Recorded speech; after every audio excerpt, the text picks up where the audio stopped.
Panorama group, जो सोचता है वो करता है। आपके अपने सपनों का आशियाना।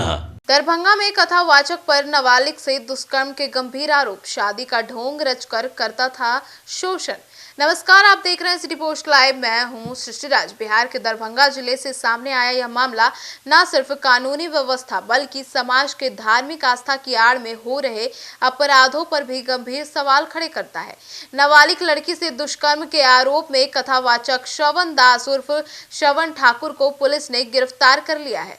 शनिवार को उसे पॉक्सो अधिनियम के विशेष न्यायालय में पेश किया गया, जहां से उसे न्यायिक हिरासत में भेजने का आदेश दिया गया। इस कांड का दूसरा आरोपी रामउद्दीन दास उर्फ मौनी बाबा अभी फरार है, जिसकी तलाश में पुलिस लगातार छापेमारी कर रही है।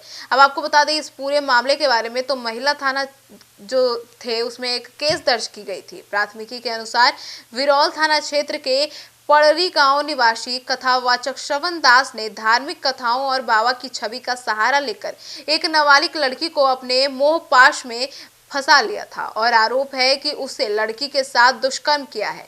जब लड़की ने इसका विरोध किया तो आरोप ने समाज और परिवार को गुमराह करने के लिए गले में माला पहनकर शादी का नाटक भी रच दिया। अब इस ढोंग के बाद लड़की कथावाचक के साथ पत्नी की तरह रहने लगी। अब लड़की और उसके परिवार को भरोसा दिलाया गया कि वह वैवाहिक संबंध है, लेकिन समय बीतने के साथ सच्चाई सामने आने लगी।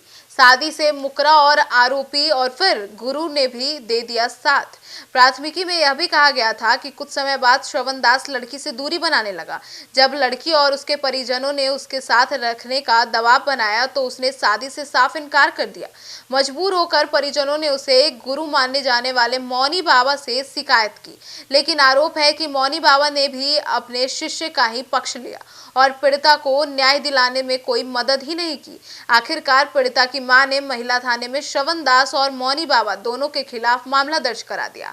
अब आपको बता दें गिरफ्तारी कैसे हुई, तो श्रवण दास ने गिरफ्तारी से बचने के लिए 7 जनवरी को पॉक्सो न्यायालय में अग्नि जमानत याचिका दाखिल की थी। अब इस पर सुनवाई के लिए 17 जनवरी की तारीख तय की गई थी, कल की डेट, लेकिन एक अधिवक्ता के निधन के कारण उस दिन वकील न्यायिक कार्य में अलग रहे और सुनवाई नहीं हो पाई।